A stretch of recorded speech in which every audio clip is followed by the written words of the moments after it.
মদিনাতে সাকিনা কান্দেন কারবালায়, সুগরা কান্দেন মদিনাতে সাকিনা কান্দেন কারবালায়। জয়নাল আবেদীন বন্দী হলেন ইয়াজিদের ওই জেলখানায়। আল্লাহু তাআলা আলাইহি ওয়াসাল্লাম। হযরতে গিরামি,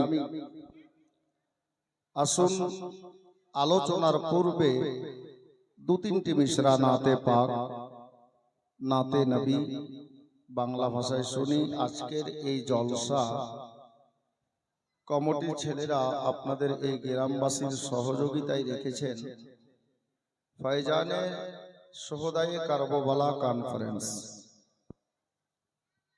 সত্যিকারে জলসার নামটাও খুব চিন্তা ভাবনা করে দিয়েছেন ইনারা।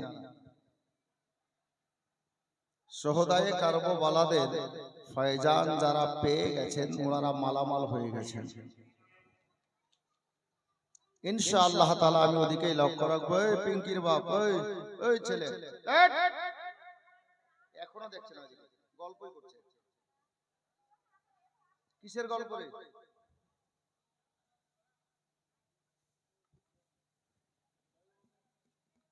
কারবালার যিনারা শহীদগণ, থাকতে দেন দূরে করে দেন, থাকতে দেন দূরে করে দেন, এক জায়গায় রাখলে গল্প করবে ওরা। ওনাদের ফয়জান যিনারা পেয়েছেন ওনারা মালামাল হয়ে গেছেন। যিনারা পেতে থাকছেন আর তা কিয়ামত পেতে থাকবেন, ওনারা মালামাল হতেই থাকবেন। কারণ ওনারা আল্লাহর রাস্তায় নিজের জীবনকে কুরবান করেছেন। যিনাদের ব্যাপারে আল্লাহ কালাম পাকের মধ্যে আয়াতে কারিমাও নাজিল করেছেন। ইনশাআল্লাহ আমি সময় মাফিক যদি সময় পাই, সুযোগ পাই, ওদিকেও যাওয়ার চেষ্টা করব। তবে আসুন নাতে পাক খালিস নাম, নাতে পাকের বাচ্চাদের জবানে আছে দুটি আশার। শুনে নিন, নবীর শানে নাত শোনাও ইবাদত, নাত পড়াও ইবাদত। একবার মহব্বতে আস্তে করে বলুন সুবহানাল্লাহ।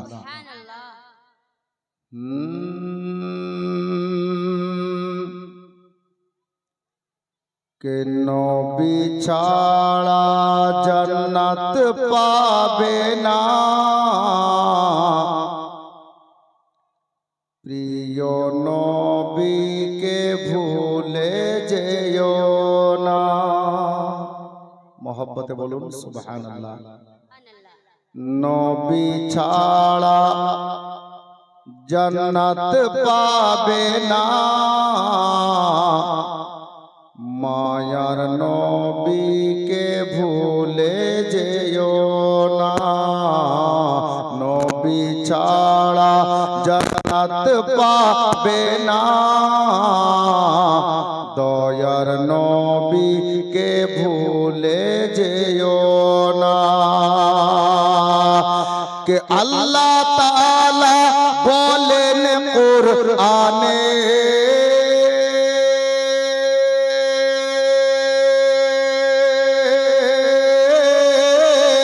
আল্লাহ তাআলা বলেন কুরআনে, যা আছে আসমান ও জমিনে। আল্লাহ তাআলা বলেন কুরআনে, যা আছে আসমান ও জমিনে, সবই কিছুই তোমার অধীনে। প্রিয় নবীকে ভুলে যেও না, নবী ছাড়া জান্নাত পাবে না, মায়ার নবীকে ভুলে যেও না। अब शेर देखो, নবী ছিলেন মায়ের পেটেতে,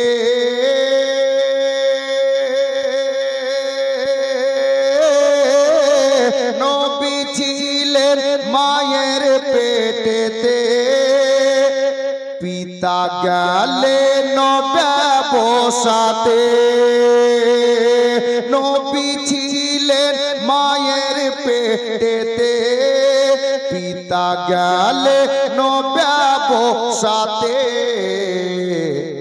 আসার পথে ফিরে এলেন না স্বামী হারা হলেন মা আমেনা আসার পথে ফিরে এলেন না স্বামী হারা হলেন মা আমেনা মা আমেনাকে ওনার শ্বশুর আব্বা হযরতে সাইয়েদনা আব্দুল মুত্তালিব কি বলে সান্ত্বনা দিচ্ছিলেন শুনুন বাবা বলেন ও গো আমেনা আমি থাকতে চিন্তা কইরো না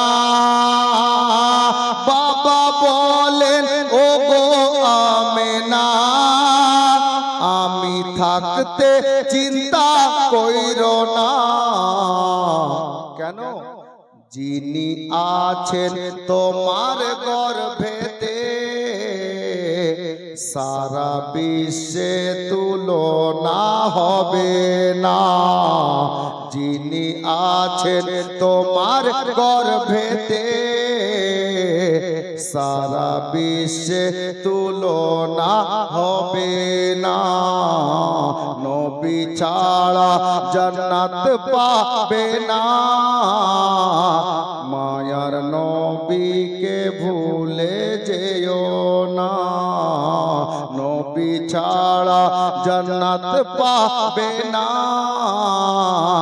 দয়ার নবীকে ভুলে যেও না সাল্লাল্লাহু তাআলা আলাইহি ওয়াসাল্লাম শের অনেক আছে তবে আর ওদিকে নিয়ে গেলাম না আমাদেরকে শুধু একটু মুড তৈরি করতে হবে আমি তো পাড়ার ছেলে গ্রামের ছেলে আমার পরে যিনি প্রধান অতিথি আসবেন একজন সৈয়দজাদা আছেন আলে নবী আছেন ওনাদের বক্তব্য আমাদেরকে মন দিয়ে শুনতে হবে আমি শুধু ওই চাটনির মতো আপনাদের নিকটে হাজির হয়েছি বাস 2-4 মিনিট কিছু বলে দিয়ে বিদায় নেব হযরত চলে আসবেন মুআজ্জাজ আমি আল্লাহর পবিত্র মুকদ্দাস কালামে পাক হইতে এক টুকরা মাশহুর ও মারুফ আয়াতে কারিমা তেলাওয়াত করার সৌভাগ্য অর্জন করেছি আল্লাহ তাবারক ওয়া তাআলা পবিত্র কালামে পাকের মধ্যে ইরশাদ করেন ইন্নাদ দীনা ইনদাল্লাহিল ইসলাম আল্লাহ বলছেন আমার নিকটে সবচাইতে মনোনীত পছন্দনীয় ধর্ম হলো ইসলাম আমরা সেই ইসলাম ধর্মের লোক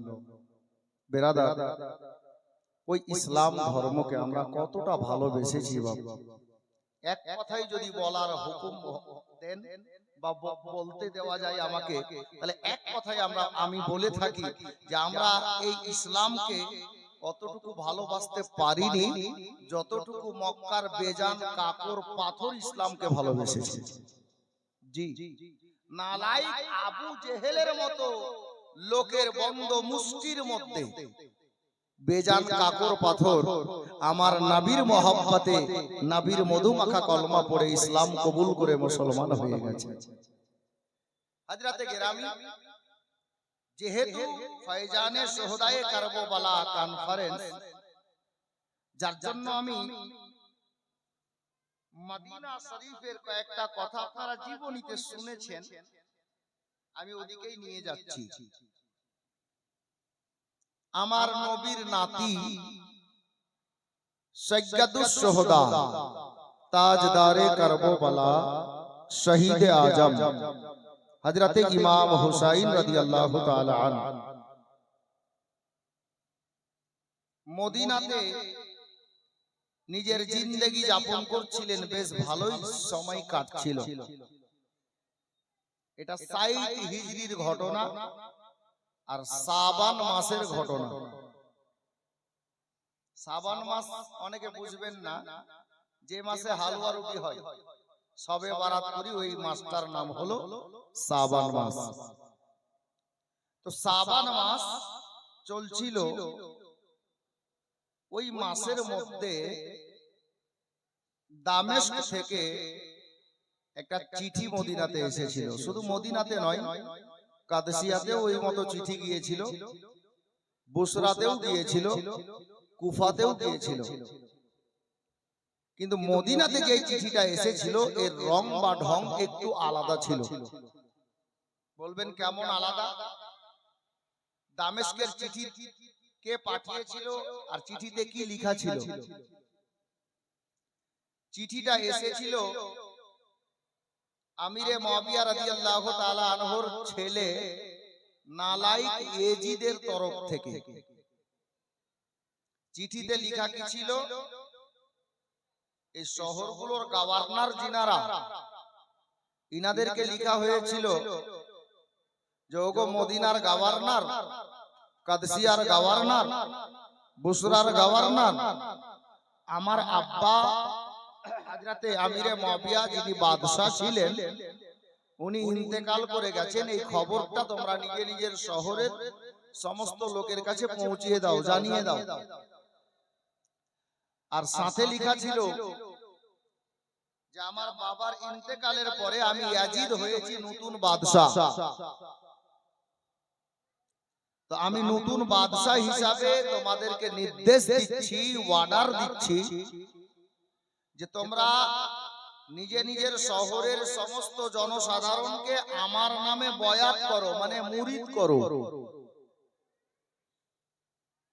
পীর মুরিদি কথা শুনে অনেক মানুষের গায়ে আগুন লাগে। আমাদের এলাকাতেও খোঁজ করলে দু চারটা পাবেন এরকম শিক্ষিত বুদ্ধু। এই পীর মুরিদি কাজটা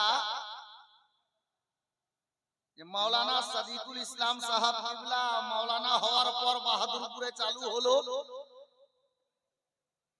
জি না। বাহাদুরপুর জামে মসজিদের ইমাম আসলেন যখন, তখন চালু হলো, জি না।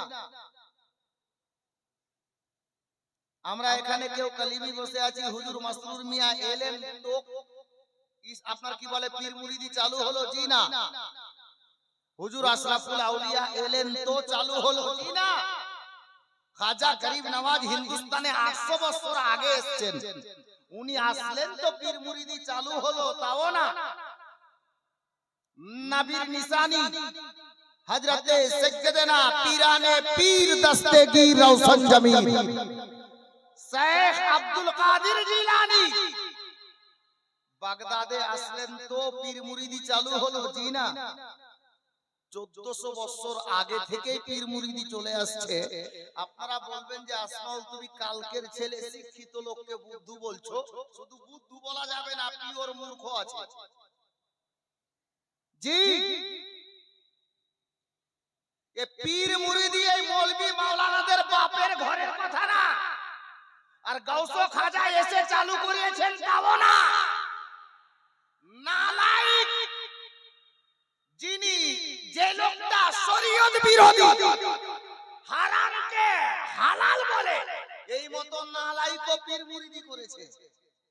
এদের যারা লিডার, ওদেরকে বলছি শোনো, তারিখ গুলো তোমাদের লিডারের বাপ নালায়েক ইয়াজিদ। ও মুরিদ করতে বলেছে কার নামে? নিজের নামে। পারলে আগে খানদানকে ঠিক করো, পরে আমাদেরকে বলিও। আমরা ওটাই করছি যেটা সাহাবীদের সুন্নত আদায় হচ্ছে আমাদের। হযরতে গেরামি আরেকটু আগে চলি।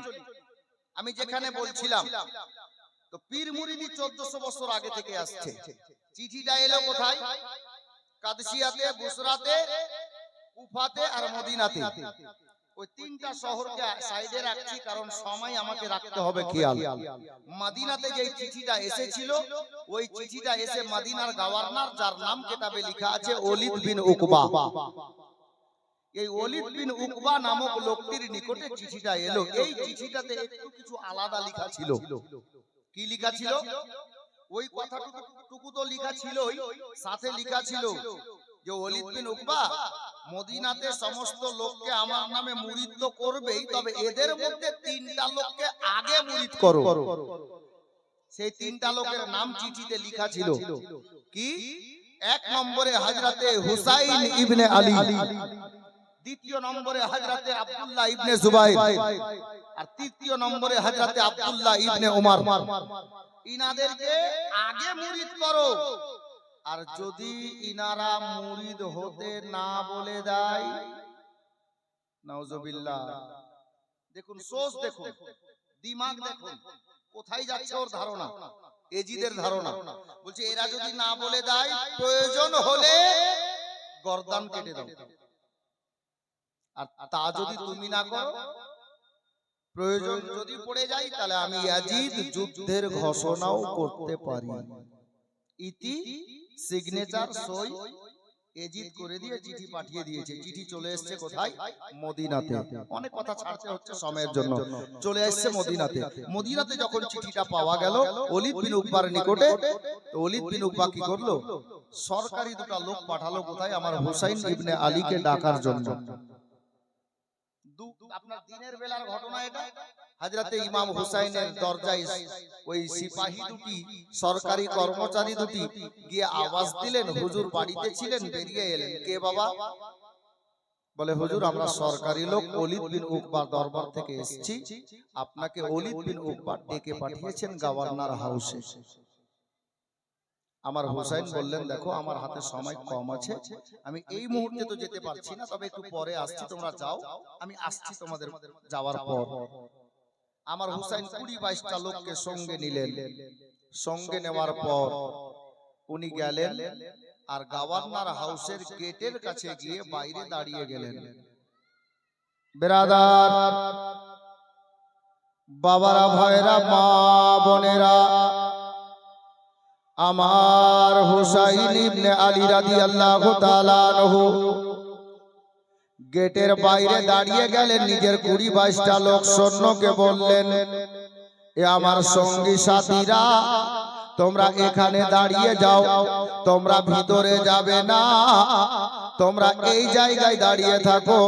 তারা বলল হুজুর আপনি আমাদেরকে সঙ্গে নিয়ে আসলেন আর আপনার সঙ্গে আমরা ভিতরে যেতে পারবো না, তাহলে এসে আমাদের লাভ কি হলো? এ বাবারা, মুসলমানেরা, আমার হুসাইনের দিওয়ানা আশিকরা কান লাগাও। হুসাইন ইবনে আলী রাদিয়াল্লাহু তাআলা আনহু আমার নবীর বংশধর গো। নবী যাকে বেটা বলে ডাক দিয়েছেন, আমার মা ফাতেমার পাকিজা দুধের কাতরা হুসাইনের সিনাতে আছে। হযরত শেরে খোদা মুশকিল কুশা রাদিয়াল্লাহু তাআলা আনহুর পবিত্র খুন মোবারক হুসাইনের রগে রগে বিরাজমান আছে। বাবা আমার হুসাইন বললেন, ওরে আমার সঙ্গী সাথীরা, আমরা নবী বংশের ফুল রে, আমাদের বাড়িতে আল্লাহর কোরআন নাজিল হয়েছে, আমাদেরই বাড়িতে শরীয়তের আইন বিধান চালু হয়েছে। এই নবীর দিওয়ানারা শোনো, আমি নবীর আওলাদ হয়ে, আমি মা ফাতেমার বেটা হয়ে, আরে আমার মায়ের ব্যাপারে তোরা জানিস না রে? আমার মা জননী জান্নাত রানী ফাতেমার জীবনে 5 ওয়াক্তের নামাজ তো দূরের কথা, তাহাজ্জুদের নামাজ কাজা হয় নাই। আমি ওই আলীর বেটা রে, যে আলীর শরীরে যুদ্ধের ময়দানে কাফেরদের লেগে যাওয়া তীর বেঁধে যায়, তাতেও আমার বাবা নামাজ কাজা করেনি রে। এই আমার নবীর দিওয়ানারা শোনো, আমি নবী বংশের ছেলে হয়ে, আমি ফাতেমার বেটা হয়ে শরীয়ত বিরোধী কাজ আমার দ্বারা হবে না।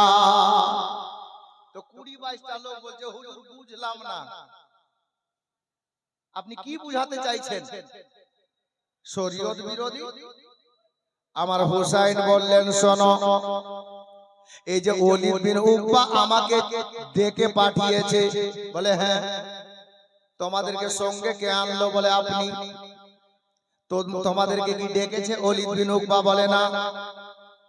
বলে ভাইরা শোনো গো, আমি হুসাইনকে ডেকেছে, আর যদি তোমাদেরকে 20-22টা লোককে সঙ্গে নিয়ে আমি প্রবেশ করি, আর তার যদি পার্সোনাল কোনো ম্যাটার থাকে, কিছু বলার থাকে, তোমাদের সামনে আমাকে বলবে না, অতএব তোমাদেরকে সঙ্গে নিয়ে যাওয়া আমার ঠিক হবে না।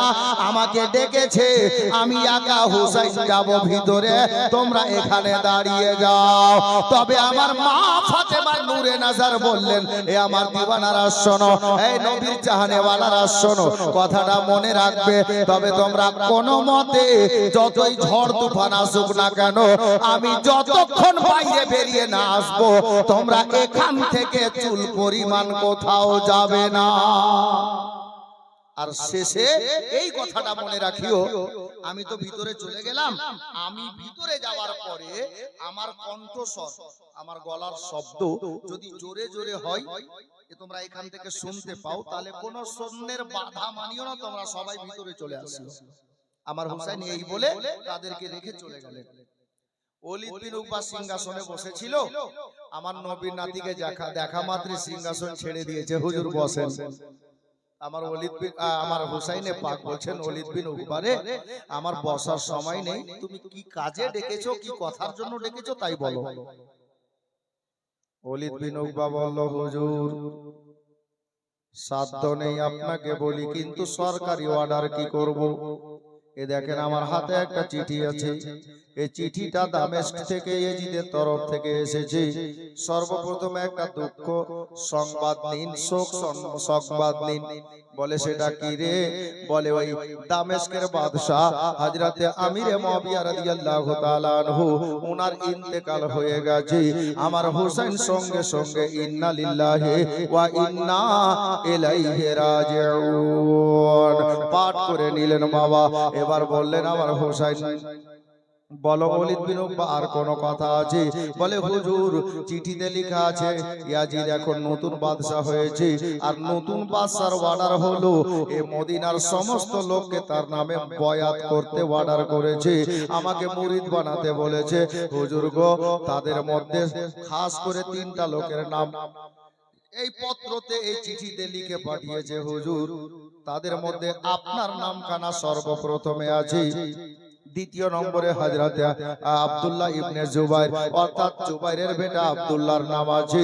আর তৃতীয় নম্বরে আব্দুল্লাহ ইবনে উমর, মানে উমরের বেটা আব্দুল্লাহর নামটা লেখা আছে। হুজুর গো, চিঠিতে লেখা আছে হুজুর, যদি আপনারা না বলে দেন আমি কি করব, আপনি ফয়সালা দেন না হুজুর। দেখেন চিঠিতে লেখা আছে, না বলে দিলে গর্দান কেটে নাও, আর যদি আমি তা না করি তাহলে প্রয়োজন হলে ইয়াজিদ যুদ্ধের ঘোষণা করে দিতে পারে। এই কটা কথা বলার জন্য আপনাকে ডেকেছি।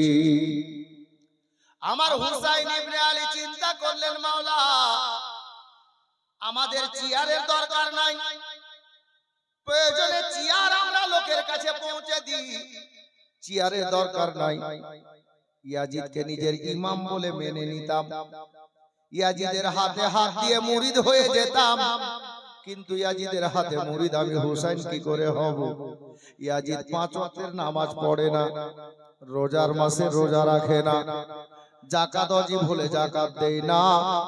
এক কথা, ইয়াজিদ শরীয়ত বিরোধী কাজ করে। শরীয়তে যে মশলাগুলো আছে বাবা, শরীয়তের বিধান যেগুলো হারাম আছে, ওটাকেও জায়েজ বলে ঘোষণা করে। এ বেরাদার, আমার হুসাইন বললেন আরো সাথে একটা কথা জড়িয়ে আছে বাবা, ওই নালায়েক ইয়াজিদ ফাঁসিকে মুআল্লিম যার মুখে দাড়ি নেই, নবীর সুন্নত নেই গো। আমার হুসাইন বললেন, আমি মা ফাতেমার বেটা গো, এমন একটা ফাঁসিকে মুআল্লিমকে নিজের ইমাম কি করে বানাতে পারি? এটা আমার দ্বারাই হবে না। যদি লোকটা সত্যি 5 ওয়াক্তের নামাজি হতো, শরীয়তের আইন বিধান মেনে চলতো, তাহলে আমি হুসাইন তাকে ইক্তেদা করে নিতাম, তার পিছনে আমি লেগে যেতাম, তাকে নিজের ইমাম বলে মেনে নিতাম, আমি তার হাতে হাত দিয়ে মুরিদ হয়ে যেতাম। কিন্তু না, হওয়া যাবে না, কারণ শরীয়ত বিরোধী লোকটা। আমার হুসাইন বুদ্ধিতে কাজ দিচ্ছেন, দেখছেন যদি এখন ডাইরেক্ট বলি যে না, তাহলে তো একটা দ্বন্দ্ব সৃষ্টি হবে, তো ডাইরেক্ট বলা যাবে না। আমার হুসাইন বললেন, ওলীদ বিন উকবা শোনো, আমি তো তোমার দরবারে একা এসেছি, বাড়িতে আমার জওয়ান জওয়ান বেটা আছে, ভাতিজা আছে, ভাই আছে, বোন আছে, তো আমার পরিবার বর্গের লোক যারা আছে, আমি সবাইকে নিয়ে আজকে বসবো, বসে একটা ফয়সালা নিব যে ইয়াজিদের হাতে আমি মুরিদ হব কি না, ইয়াজিদকে ইমাম বলে মানব কি না, তারপর তোমাকে খবর জানিয়ে দেব। তো আপনার ওলিদ বিন উকবা বলল, হুজুর ঠিক আছে আপনি যান। রাস্তায় ওই যে আসার সময় বেরোনোর সময় বেশ কিছুটা ঘটনা ঘটেছিল, ওটাকে আমি বন্ধ রাখলাম। আপনারা আমরা জীবনী শোনা লোক আছি, শুধু আমি নিজের মূল পয়েন্টে যাব, যার জন্য এই কটা কথা ছেড়ে দিলাম। আমার হুসাইন বাইরে আসলেন, 20-25টা লোক, 20-22টা লোক যারা আছেন। হুজুর কি হলো বলে, যা হওয়া তা হয়েছে বাবা, চলো বাড়ি যাই। কাউকে কোনো কথা না বলে আমার হুসাইন পাক ওই 20-22টা লোককে সঙ্গে নিয়ে বাড়িতে আসলেন। সন্ধ্যাবেলা আবার গভর্নর হাউসে আলোচনা হয়ে আমার হুসাইনকে ডাকতে পাঠানো হলো। হুসাইন শুধু ওই কথা বাবা মাথায় রেখেছেন, ভাবছেন আল্লাহ কি করলে কি করা যায়। হুসাইন পাকের নিকটে সন্ধ্যাবেলায় দুটা সরকারি লোক হাজির। আমার হুসাইন বললেন, এই সৈন্যরা শোনো, এই সরকারি কর্মচারীরা শোনো, তোমরা যাও ওলীদ বিন উকবাকে গিয়ে বলো আমি হুসাইন আজকে রাতের সময় চাইছি, আগামী সকাল বেলাতে রাতটা পেরিয়ে গেলে আমি খবর করে দেব যে ইয়াজিদকে নিজের ইমাম বলে মানবো কিনা, তার হাতে আমি বিক্রি হব কিনা। বাবারা, ভাইরা, মা বোনেরা, এই বলে সরকারি লোককে বাবা পাঠিয়ে দিলেন। সরকারি লোক ওলীদ বিন উকবাকে গিয়ে বলল, ওলীদ বিন উকবা কথাটা মেনে গেল, রাতেরই ব্যাপার, রাতটা হয়ে গেছে, সকাল হলে হ্যাঁ কিংবা না খবরটা পেয়ে যাব। এই করে ওলীদ বিন উকবা বাবা খুশি খুশি সময়টা দিয়ে দিল। এইদিকে রাত হয়ে গেল, নামাজে এশার টাইম হলো। মসজিদে নববী শরীফে আমার মা ফাতেমার বেটা হযরতে মাওলা আলীর নূরে নজর, দয়ার নবীর নয়নের তারা, আল্লাহু আকবার কবীরা, নওজওয়ান জান্নাতীদের সরদার, উনি বাবা আপনার গেলেন আপনার রিয়াজুল জান্নার মধ্যে হযরতে নবী পাকের সোনার মদিনায় মসজিদে নববী শরীফে নামাজে এসা ইমাম হয়ে পড়ালেন বাবা। আদায় করে নেওয়ার পরে আমার হুসাইন কাউকে কোনো কথা না বলে সবাই বাড়ি চলে গেলেন বাবা। আমার হুসাইন ইবনে আলী এক পা দু পা করতে করতে নবী পাকের চৌখাটে আকাদ্দাসে নূরানি জালি মোবারক ধরে আমার নবীকে সালাম জানিয়ে, নবীর কদমে হাজার সালাম জানিয়ে বাবা এক পা দু পা করতে করতে বাড়ির দরজায় হাজির হয়ে গেলেন। সবাই নিজে নিজের বাড়িতে গেছে, আমার হুসাইন নিজের বাড়িতে গেছে। এখানে বুঝার কথা আছে রে বাবা। হুসাইন ইবনে আলী রাদিয়াল্লাহু তাআলা আনহু বাড়ির দরজায় মেন গেটে দাঁড়িয়ে নিজের আপনার কি বলে নিজের মায়ের পেটের বোন হযরতে সাইয়্যিদা জাইনাব রাদিয়াল্লাহু তাআলা আনহাকে ইমাম হুসাইন পাক জাইনাব বলে ডাক দিলেন। হযরতে সাইয়্যিদা জাইনাব চট করে বাবা বাড়ি থেকে বেরোলেন, রুম থেকে বেরোলেন। দাদা আপনি আমাকে ডাক দিলেন? হ্যাঁ রে বোন ডাক দিলাম। দাদা বলেন। আমি জাইনাব তৈরি আছি, আমি জাইনাব প্রেজেন্ট আছি, আমি জাইনাব উপস্থিত আছি। হযরতে জাইনাবকে ইমাম হুসাইন বলছেন, বোন জাইনাব রে, আমি তোমাকে আজকে ডাক দিয়েছি একটাই কারণ রে বোন। কি কারণ আছে দাদা? বলে বোন রে, আজকে তোমাকে সঙ্গে নিয়ে তোমার দাদা একটা পরামর্শ করতে চায়। ইমাম হুসাইনের বোন জাইনাব বললেন, দাদা তাহলে বলেন পরামর্শটা কি? আমার হুসাইন বললেন, বোন জাইনাব আজকে দাদা বলবে বোন শুনবে, আর বোন বলবে দাদা শুনবে। এই মুহূর্তে কাউকে জানাবো না, চলো আমরা আড়ালে যাই। আড়ালে চলে গেলেন বাবা। আড়ালে যেমনই গিয়ে হাজির হয়েছেন, দাদা বোনের দিকে তাকিয়ে আছেন, আর হযরতে জাইনাব নিজের দাদার চেহারার দিকে তাকিয়ে আছেন। জানি না কি হয়ে গেল বাবা, আমার হুসাইনে পাক বোন জাইনাবের চেহারার দিকে তাকিয়ে থাকতে থাকতে আমার হুসাইন পাকের চক্ষু মোবারক থেকে মতির দানার মতো অশ্রু মোবারক বেরোতে আরম্ভ করেছে। এ মা বোনেরা গো, আমার জাবান ভাইরা গো, বোনের মোহাব্বত কাকে বলে হুসাইনের কাছে শিখে নেন। আর দাদার মোহাব্বত কাকে বলে হুসাইনের বোন জাইনাবের কাছে শিখে নেন। হযরতে জাইনাব ডাক দিয়ে বললেন, দাদা বুঝতে পারলাম না, এখনো পরামর্শ আরম্ভ হলো না, আপনার চোখে পানি এসেছে, কোথাও কি বেয়াদবি ভুল করে ফেলেছি দাদা? বলে না রে বোন না। আমার হুসাইনের বোন বললেন, জাইনাব হযরতে হুসাইন পাককে, ওগো দাদা জান কিছু বলার আগে চোখে কেন পানি আসলো? আরে ভাই ভাই মুসলমান, আমি প্রত্যেকটা দাদা চাচাকে বলবো ভাইয়ের মোহাব্বত কাকে বলে হুসাইনের কাছে জেনে নেন, মা ফাতেমার বেটার কাছে শিখে নেন।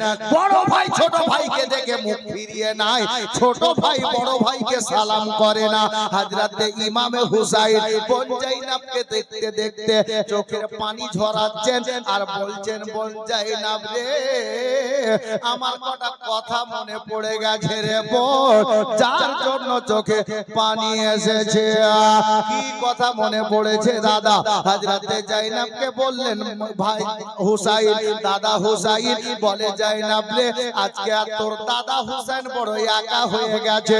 এই জাইনাব, আজকে তোর বড় দাদা যদি বেঁচে থাকতেন রে, আমার বড় ভাই যদি বেঁচে থাকতেন রে জাইনাব, আজকে তোমাকে ডাকা লাগতো না, আমরা দাদা ভাইয়ে পরামর্শ করে নিতাম।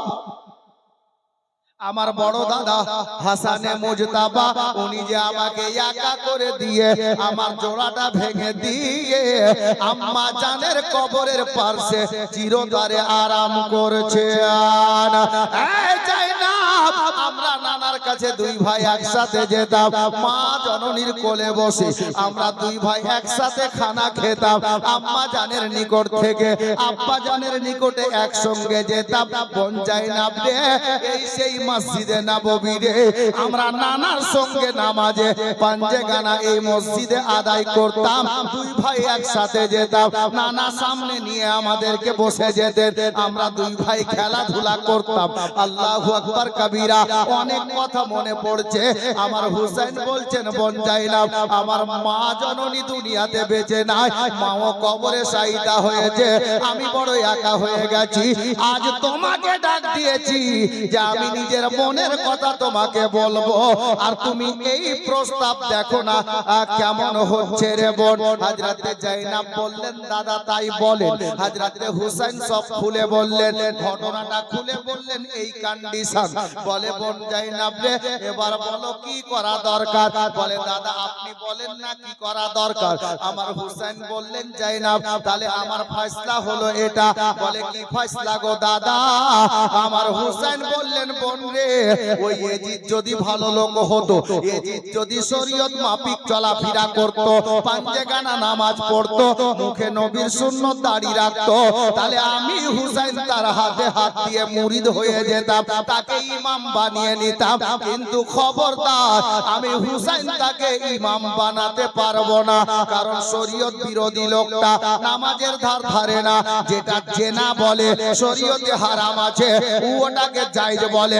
সুদ খাওয়া শরীয়তে হারাম, ওই লোকটা সুদ খাওয়া জায়েজ বলে। হে বেরাদার, হুসাইনে পাক বললেন, আমি ওই মতো লোককে ইমাম বানাতে পারি না। তো হযরতে হুসাইনের বোন বলছে, দাদা আপনি পারেন না ভালো কথা, এখানে আর বলার কি আছে? বলে, বোন ওটাই তো মশলা। কি দাদা? বলে, সে চিঠিতে লিখেছে যদি না বলে দিই, প্রয়োজন হলে তলোয়ার চালাও, আর না হলে যুদ্ধের ঘোষণা হতে পারে। তা আমার জাইনাব হুসাইনেরই তো নিজেরই বোন, মা ফাতেমার দুধের পবিত্র পাকিজা কাতরা হুসাইনের মধ্যে আছে, জাইনাবের মধ্যেও ওই পাকিজা দুধের কাতরা আছে। হযরতে হুসাইনের দেহে আপনার মাওলা আলীর রক্ত মোবারক বিরাজমান, ওই রক্ত তো জাইনাবের শরীরেও আছে। আল্লাহু আকবার কবীরা। হযরতে জাইনাব বলছেন, দাদা আপনি বলতে কি চাইছেন?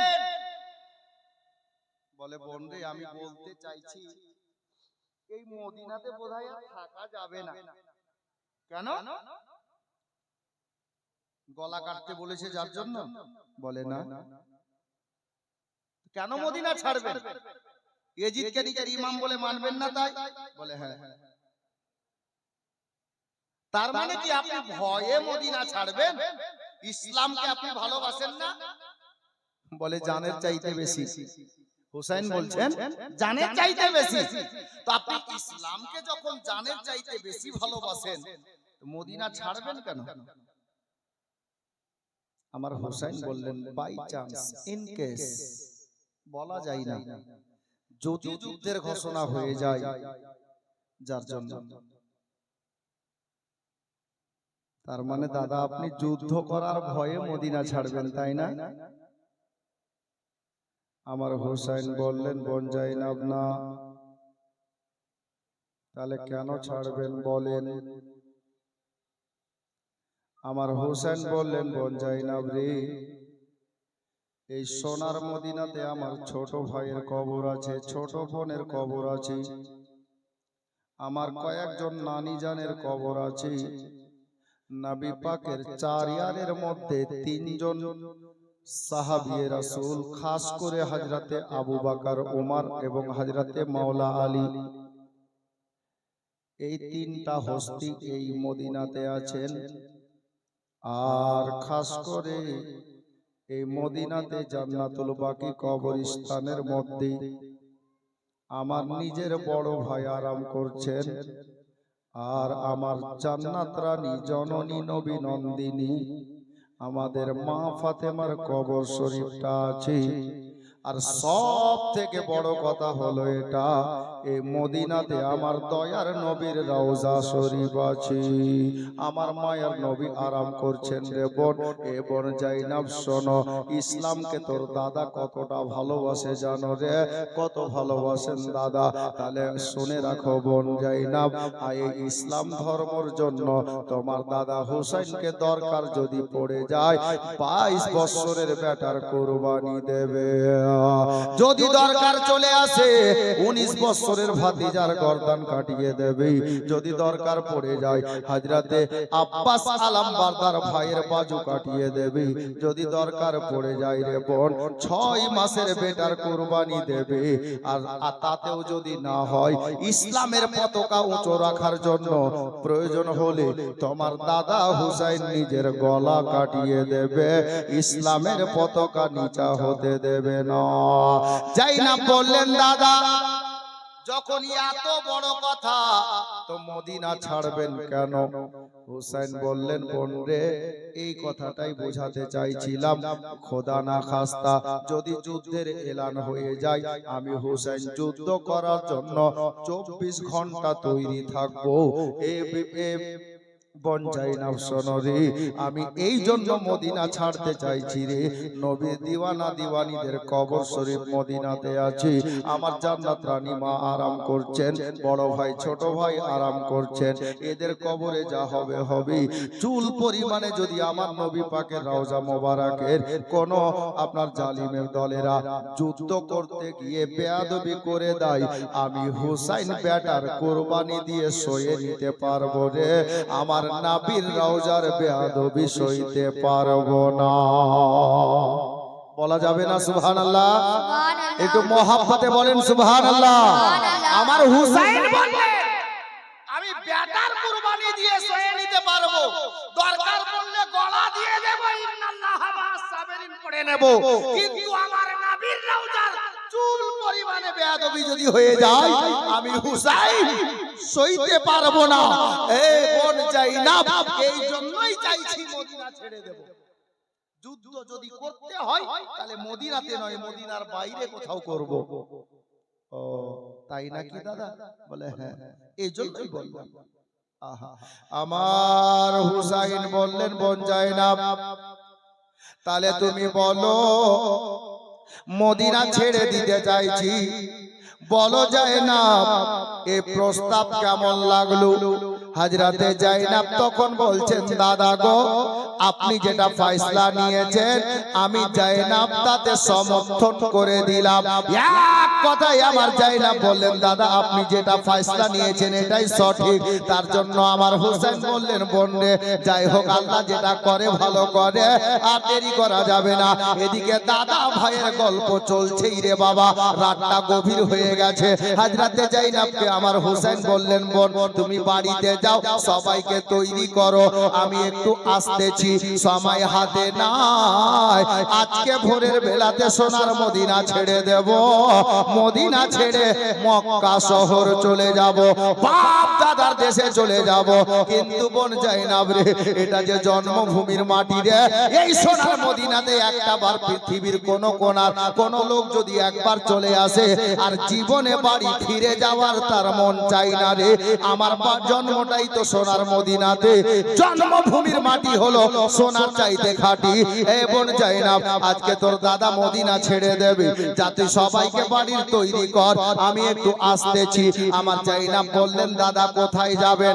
ও দাদা, এখন তো বাড়িতে আসার সময়, আপনি বাইরে কোথায় যাবেন? হযরতে জাইনাব বললেন, জাইনাবকে বললেন, দাদা হোসাইন, বোন জাইনাব রে, এই সোনার মদিনা ছেড়ে চলে যাব রে বোন, কিন্তু জানি না মদিনাতে আর ফিরে আসবো কিনা। আমি এই গভীর রাত্রিতে আমার মায়ার নবী, দয়ার নবী, তো জাহানের বাদশা নবী হযরতে নবী পাকের নুরানি দরবার শরীফে যাব, আল্লাহর নবীর চৌকাটে আকাদ্দাসে যাব, আমার জানের নানাকে, তো জাহানের বাদশাকে আমি মন ভরে প্রাণ ভরে আমার জীবনের মতো একবার শেষ সালাম জানিয়ে আসি। তুমি বাড়িতে যাও, সবাইকে তৈরি করো। বাবারা, ভাইয়েরা, আমি যা কমিটির ছেলেদের মুখ থেকে শ্রবণ করলাম, এই জালসা গতবার যা হয়েছিল তার থেকে এবার আরো উন্নত করা হয়েছে। এবার দুইজন বিখ্যাত মুকাররির আছেন, যিনার নাম একজন গাজী মিল্লাত হযরত মাওলানা গোলাম রসুল বালিয়াবি সাহেব, আর আপনার প্রধান অতিথি যিনি একজন আলে নবী আছেন, উনি আরাম করছেন, মাত্র 15 থেকে 20 মিনিটের মধ্যে তাশরীফ নিয়ে আসবেন। হ্যাঁ বেরাদার, দিনের পর দিন উন্নতি হচ্ছে, আপনারা গ্রামের লোক কমিটি ছেলেদের সাথ দিচ্ছেন বলে। বাবারা, ভাইয়েরা, আমি তো গুনাহগার, আপনাদের নিকটে বসে আছি, তবে একজন আলে নবী আসবেন, আলেম উলামা বসে আছেন, হাজী সাহেবরা সামনে বসে আছে, আল্লাহর নেক বান্দা বান্দিরা সামনে বসে আছে। এই জালসা আগামী বছর যেন ছেলেরা আবার ভালো করে করতে পারে আপনাদের সহযোগিতাতে। যার জন্য বলবো, বাবা, আজকে আমার দয়ার নবীর দরবারে আকাদ্দাসে হযরতে হুসাইনে পাক সালাম পেশ করতে যাচ্ছেন। বাবা, আমি সবাইকে নিয়ে আল্লাহর কাছে দোয়া করব, আর সাইয়্যদ জাদাকে বলবো, হুজুর আপনি নবীর বংশধর আছেন, ওই লোকগুলোর জন্য খাস করে দোয়া করে দিয়েন হুজুর, যারা সোনার মদিনা যাওয়ার মনস্কামনা করেছে। এ বাবারা, ভাইয়েরা, মা বোনেরা গো, যার জন্য পাঞ্জাতানের মহাব্বতে আগামী বছর জালসা যেন ভালো হয়, একটা কোন দানশীল ব্যক্তিকে দেখতে চাই নবীর মাহফিলে, আলে নবী দোয়া করে দেবেন। ৫,০০০ টাকা দেনেওয়ালা কেউ আছেন? এমন একটা দরবার, কোন আল্লাহর নেক বান্দা, আল্লাহর কোন বান্দা, আল্লাহর কোন বান্দি একবার সোনার মদিনাতে হাজিরি লাগিয়ে দেবেন। আল্লাহর নবী বলছেন, আল্লাহু আকবার কাবীরা, যদি কোন ব্যক্তি সোনার মদিনাতে এসে একটা নেকির কাজ করে গো, আমার আল্লাহ তার আমলনামাতে একটা নেকির পরিবর্তে ৫০,০০০ নেকি দান করে। আছে বাসনা আইকে যাবি সোনার মদিনা, যাদের মনে আছে বাসনা আইকে যাবি সোনার মদিনা, ও গো পাক মদিনা গেলে পরে পূর্বে মনের বাসনা আইকে যাবি সোনার মদিনা, যাদের মনে আছে বাসনা আইকে যাবি সোনার মদিনা। একজন ব্যথা কখনো দিও না, কখনো দিও না, মায়ের দিলেতে ব্যথা কখনো দিও না, কখনো দিও না, মায়ের মতো এত আপন আর তো কেউ হবে না, মায়ের দিলেতে ব্যথা কখনো দিও না, কখনো দিও না। 2 নম্বরে একজন মা প্রেমিক হাত তুলেন, দ্বিতীয় ছন্দটা বলে দিচ্ছি। নেই ব্যথা কখনো দিও না, মায়ের দিলেতে ব্যথা কখনো দিও না, কখনো দিও না। শুনেন, আরে দুঃখে দুঃখী নীরবে, সুখেতে খুশি হবে, ছেলের সুখের তরে মা মরতেও রাজি হবে, ছেলের সুখের তরে মা মরতেও রাজি হবে। মায়ের পাক কদমের নিচে জান্নাতেরই ঠিকানা, মায়ের দিলেতে ব্যথা কখনো দিও না, কখনো দিও না।